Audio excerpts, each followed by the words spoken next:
ठंडी में यूं आइसक्रीम बेचात बा तो एगो चुटकुला याद आ गया। और चुटकुला ऐसे है एगो दू गो दोस्त रहा अपने में, ठंडी का ये मौसम रहे फरवरी का जनवरी का, आऊ बेचारा खरीद रस बर्फ, और ठंडी में जैसे ही बर्फ खात है आइसक्रीम कच से कटलस तो लेकर दोस्तवा आके मरलस एक झापड़ कहता करे सारे ठंडिया में आइसक्रीम खाते हुए ठंडा में ठंडा चीज। तो उस समय दोस्तवा कुछ ना बोल था कि चल भाई ठीक है। 3-4 महीना बाद गर्मी आ गई मई जून, तो जो मरले रहे वो चाय पियत रहे, तो जो पिटाई रहे मरलस एक झापड़ खींच के कहते सारे गर्मिया में चाय पीते बदला ले तो ये देखा भैया जे खाद बा वही हिम्मती है ना बा मतलब टोपी लगाए पड़ता है बर्फ खाद बा। बहुजन के नैया डूबत रहे सागर खींच के कहीं किनारवा, चरम सीमा पे रहे मनुआ दिनितिया केहू नहीं रहे सहारवा।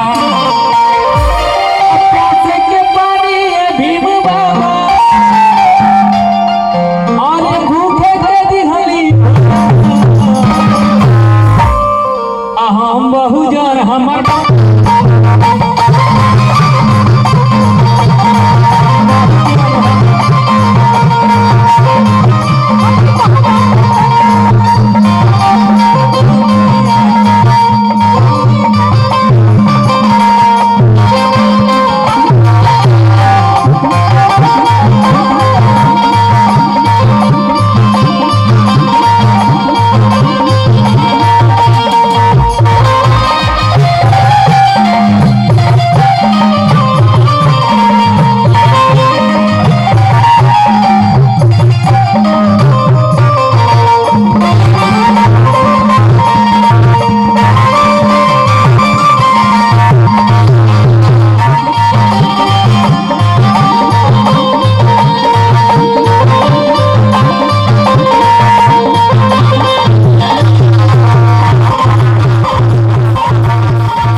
प्रीति एगो लड़की होके टाई पहन ले सोच लो महिला होके कोट पैंट टाई पहन ले यही देश में मेहरारून के स्तन ढके का अधिकार ना जे अपन स्तन ढक ले जे ब्लाउज पहन ले ओके टैक्स देवे के पड़े। जैसे रोड पर चलला का टैक्स दिया था, नमक तेल खरीदला का टैक्स दिया था, गाड़ी खरीदला का टैक्स दिया था, वैसे स्तन ढकला का टैक्स दिया यानी पैसा दिया है। इतना ज्यादा अमाउंट रहे पैसा कि गरीब आदमी ना दे पावे, उनका मेहरारू ना दे पावे, तो पैसा ना दे पावा का मतलब कि फिर उघारे रहा, तो उघारे रहे के पड़े ऐसा समय रहे। लेकिन धन्य है बाबा साहेब यही देश में जो धर्म है कौनो धर्म होके जितना भी धर्म है देश में चलत बा, भारत देश की मैं बात कर रहा हूँ, धर्म का नियम कहता है कि जब महिलाओं को पीरियड आता है तो उस समय वो किसी भी मंदिर में, मस्जिद में, गुरुद्वारे में, चर्च में नहीं जाएंगे। एकदम सख्त आदेश है, नियम है ये धर्म का कि जब महिलाओं को पीरियड आता है किसी भी मंदिर में, मस्जिद में, चर्च में, गुरुद्वारे में नहीं घुसना है, नहीं तो अपवित्र हो जाएगा वो स्थल, पूजा स्थल अपवित्र हो जाएगा। किचन में नहीं जाना है, नहीं तो किचन अपवित्र हो जाएगा, खाना उसको नहीं बनाना है, उस बाथरूम को यूज नहीं करना है जिसको घर के और सदस्य यूज करते हैं, नहीं तो बाथरूम अपवित्र हो जाएगा। सोचने वाली बात यहाँ पे ये है कि इसी से मेंसुरेशन की वजह से, इसी पीरियड की वजह से इंसान का उत्पत्ति होता है, जन्म होता है बच्चे का। वो अपवित्र कैसे हो सकता है? वो खून अपवित्र कैसे हो सकता है? इसी से हम लोग बने हैं, उसी खून से हम लोग बने हैं, सब लोग उसी खून से बने हैं, उसी पीरियड के खून से बने हैं। लेकिन धर्म वालों में सोचिए कितनी मतलब नीच बात है, कितनी गलत बात है कि अगर वो पीरियड आ गया तो महिलाएं मंदिर मस्जिद में नहीं जाएंगे। लेकिन सोचने वाली ये भी बात है कि सिर्फ और सिर्फ बाबा साहब का भारतीय संविधान कहता है कि पीरियड के समय महिलाएं चांद पे भी जा सकती हैं, हवाई जहाज उड़ा सकती हैं, हेलीकॉप्टर उड़ा सकती हैं, ट्रेन चला सकती हैं, जज की कुर्सी पर बैठ के फैसला सुना सकती हैं, सांसद विधायक बन सकती हैं, जज बन सकती हैं। ये बाबा साहब का संविधान कहता है। सोच लीजिए आपके लिए कौन बड़ा है, आपके लिए कौन महान है, ये आप लोगों को तय करना है। बाबा साहब के संविधान ने आपको इतनी आजादी दी है, तो धर्म बड़ा या संविधान? धर्म बड़ा या संविधान? बोलिए। आप लोग नहीं बोलेंगी, आप लोग नहीं बोलेंगे, आप लोग बोलेंगे। आप लोगों से पूछ रहा हूँ। धर्म कहता है कि घूंघटा में रहिया, धर्म कहता है कि घूंघटा में रहिया, और संविधान कहता है कि सूट बूट टाई पहनिया। धर्म कहता है कि तोहर काम है चक्की पीसल, तोहर काम है धान कूटल, तोहर काम है खाली खाना पकावल, झाड़ल पोछल। और संविधान कहता है कि तू मास्टराइन भी बन सकत हो, तू डॉक्टराइन वकील भी बन सकत हो, तू फोर व्हीलर कार भी चला सकत हो। तो ये बताओ लो कि धर्म बढ़िया है संविधान? जबले बोल ना तो एक शब्द आगे हम बढ़ब ना, सबका आवाज आवे की चाहिए। धर्म बड़ा है संविधान? आपके लिए कौन बड़ा है? संविधान बड़ा है ना। लेकिन तो हम लोग ढोवत के हो धर्म के, कैसे ढोवत हो वो बता देते हैं। बहुत जरूरी बात बताए जाते हैं। बहुत नाच गाना हो गए, सुन लिया लो, कहीं खूटे में अचारा में गठिया लिया लो, जीन्स उन्स पहले हो लो, तो थैली में कहीं रख लिया लो हमारा बात, लेकिन वो रख लिया लो सुरक्षित, और ऊपर विचार कर या लो। एक अक्षर का बस शब्द है माँ, माँ। अब भोजपुरी में कहा था माई। यही माई की पेट से, आपे लोगन की पेट से डॉक्टर, इंजीनियर, जज, सांसद, विधायक, मुख्यमंत्री, प्रधानमंत्री, राष्ट्रपति, वैज्ञानिक सब पैदा होला। आपे लोगन की पेट से बाबा साहब, तथागत गौतम बुद्ध, गुरु रविदास, ज्योतिबा फूले, सावित्री फूले, भगत सिंह, उधम सिंह, अब्दुल कलाम सब पैदा हुआ। टेंट बनाए वाला, लाइट बनाए वाला, साउंड बनाए वाला, माइक बनाए वाला, फ्रिज बनाए वाला, कूलर बनाए वाला, दवाई बनाए वाला, सुई बनाए वाला, वेंटिलेटर बनाए वाला, ऑक्सीजन बनाए वाला, ये कुल के है आप लोगों की पेट से पैदा हुआ। यानी सबके महान महान आदमी के पैदा कैलू तू, जज कलेक्टर पैदा कैलू तू। बिना दवाई का आदमी का इलाज ना हो तो दवाई बनाए वाला के, खोज करे वाला के पैदा कैलू तू। तो ऐसे महान, तो ऐसे बढ़िया के है दुनिया में? माई से बढ़िया क्या बा दुनिया में? अपनी कोख से का पैदा कर रहे थे, कैसन कैसन इंसान। 5G मोबाइल आ गई, 5G डाटा आ गई, AI आ गई, तो सबके पैदा कैलू तू।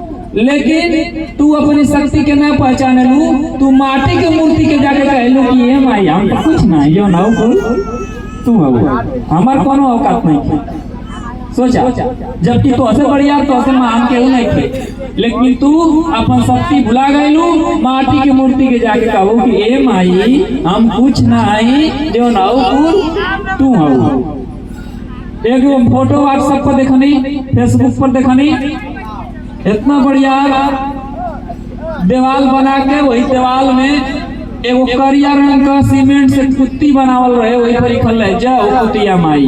अकुल मेहरारू से दिक्कत है, गोड़ लागत है, बाहर कुतिया माई। इतना तो लोग बुद्धि में गोबर घोरा लगा कि कुतिया माई हो गई नहीं, गदही माई हो गई नहीं। सोचा लो, कुल के पखंड फैलावेला खाली माता बहनी। आप लोगों से महान क्यों नहीं थे, आप लोगों से बढ़िया क्यों नहीं थे, लेकिन आप लोग अपन शक्ति भुला गए। घर का ढीबरी देख ले, वो ढीबरी हमके बतियाओ में कब अच्छा लगी, जब सामने से रिस्पॉन्स आई तब। तनी बोला लो, हमसे कोनो दिक्कत परेशानी, बस गाना गाई ना समझाई, बस गाना गाई। बोलवावत नहीं तो कुछ बोला लो। ढीबरी देखले हो लो, ढीबरी के देखले आगे भागे बतावा मुंह से कहलो ना बोलबो। ढीबरी जाने लो, ढीबरी दिया बराए पहले अब ताई तुम बोलो पागल है जो दिया बराए ढीबरी हां दिया हमारे के ढीबरी बोला जाला यूपी में। दिया जाने लो, दिया ना जौना में मट्टी का तेल डाला है, बाती बनावल जाए, माचिस से धरावल जाए। तो एगो मेहरारू रहने उनके लड़का का बियाह भइल, पतो है आई, पतो है रहे बाबा साहब के माने वाली, तेज तरह पढ़ल लिखल। उसे उनका सास कहली कि ये बेटी अनार होता तनी दियावा जरा दा, ढिबरिया जरा दा। पतोहिया ढिबरिया जरा देहलस। 10, 15, 20 मिनट बाद लाइन आ गया। लाइन जैसे ही आई तो फिर ससुर कहती है कि ये बेटी लाइनिया आ गई ढिबरिया